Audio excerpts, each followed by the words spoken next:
What's up, guys? Ethan Rowe here. Just going to drop a quick movie review for you guys. It's been a little bit since you heard from me, since my Avengers Endgame reviews. But no worries, I'm back. Just took a little break. But anyways, I'm here to review the movie that came out this past weekend on Netflix called Extremely Wicked, Shockingly Evil, and Vile, with Zac Efron, Lily Collins, Justin Parsons. It's the guy who plays Sheldon on Big Bang Theory, and John Malkovich in it. And the story is about from the perspective of Ted Bundy's girlfriend, in a way. Yeah, I think it's based on a book that she wrote a while back ago. But did I like this movie? Yes, I liked it. But did I love it? No, I didn't love it. Oh, me. I honestly think this should have been a movie that I could have loved, but there were some missed opportunities in it. But I'll start off with the positives real quick. One positive is the casting for Ted Bundy. Zac Efron, it's actually crazy, shockingly, well, not shockingly, but scary, crazy, how much he looks like Ted Bundy, like for real. And the casting in this movie was great. Zac Efron, he portrayed Ted Bundy very, very well. Like, his performance in this movie is probably one of the best parts about it, really. And another positive, really, is, I'd say the editing. The editing was pretty good. The lighting, the score was pretty good in it as well. I mean, it's not a bad movie. But then, like I said earlier, there were some missed opportunities. I think that's all the positives that I can think of right now. I mean, all the cast did a really good job of what they were given. Lily Collins' character was believable, like with the the torment that she went through being his girlfriend all that time. Like, does she believe him? Does she not? You know, that type of deal. And it just messed her up psychologically. And like I said, the cast did all right. They did pretty good. But I feel like this movie should have been more serious. What I mean by that, it should have been darker in tone. I honestly think that they should have told it completely on the side of Ted Bundy's perspective. I mean, I know he's dead now. He was executed. But I think he confessed to over 30 murders of different women. I think that's what it said in the movie. Of course, I know a little bit about the whole case against Ted Bundy. I watched the Ted Bundy Files at the beginning of the year on Netflix. And that's where I learned a little bit more about him. But yeah, it should have been darker. I'm not the one to really promote violence in a movie like this, but to me, and trust me, I'm not condoning the murders or anything like that, but to really grab your audience and to,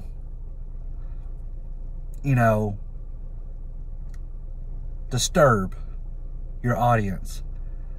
I mean, you got to go balls to the wall. You got to go all in. And the real killing that they showed was at the very end, whenever he was confessing through the glass at the prison, saying hacksaw. But it's just, it could have been it could have been darker in tone. It could have been more violent. What else?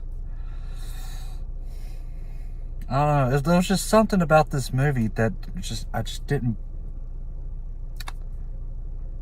It just didn't click with me. You know what I'm saying? I mean, it's not a bad movie. It's just I just really wasn't feeling it. I caught myself looking at the time a lot. Of course, I mean, granted, it was almost time for me to get ready for work. I just got off work now, but I caught myself distracted quite a bit. You know, while watching this movie, it felt a little slow at times. I mean, there were times where I was a little bit bored in it.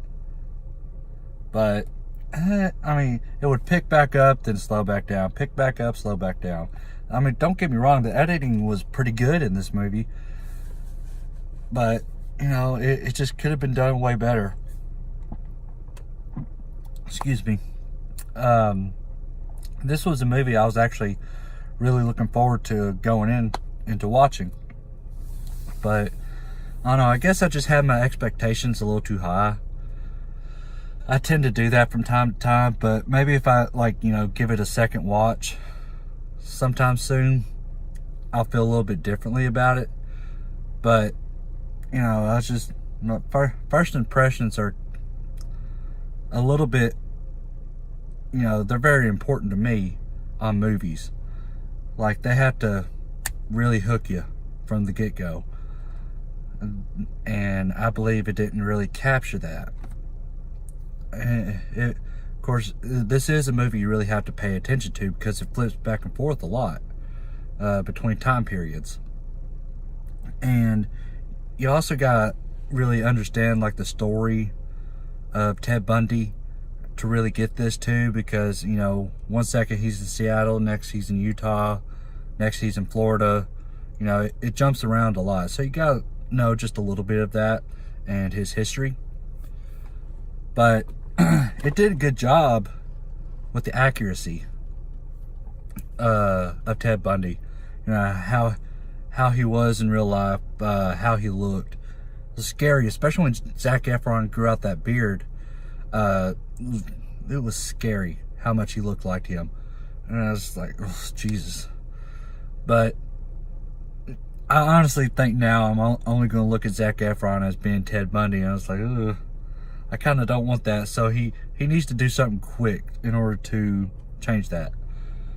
But, I mean, he did great with what he was given. The whole cast did.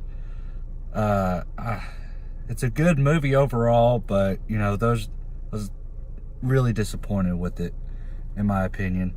I know I might get a lot of hate for saying that, but I mean, that's just my opinion.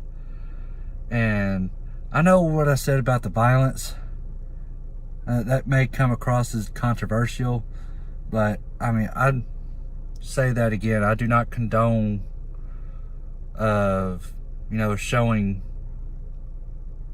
brutality in a psychological horror film. It don't even come across as a horror or a slasher or anything like that. It's just more psychological, and that's fine.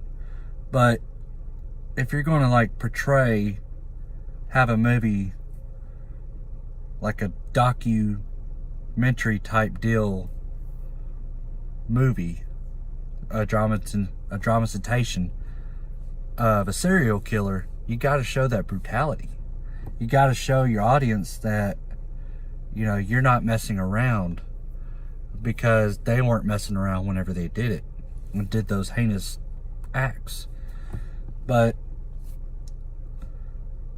with all that being said, because I could rave forever, but I just wanted to drop a quick video on this movie, and I'll go ahead and give it a rating. I will give it a 6.5 out of 10. like I said, it's a good movie, not the best movie in the world. I would recommend somebody watch it if they're curious, but I was just really let down by it. That's just my personal opinion. But if you guys like my video, be sure to hit that like button and subscribe, and be sure to hit that bell so you know whenever I post, in the meantime and in between time. So I'm going to try my absolute best to start my Halloween review series soon. I still have to find my box set. It's somewhere in a box in a garage from whenever we moved here a while ago. So I'm still trying to find that. So bear with me. But in the meantime, I might post some quick movie reviews. Just to hold over. So just that way I'm not like silent up until then. You know what I mean? But anyways, I hope you guys like my video. Like and subscribe once again, and I will see you guys soon. Bye.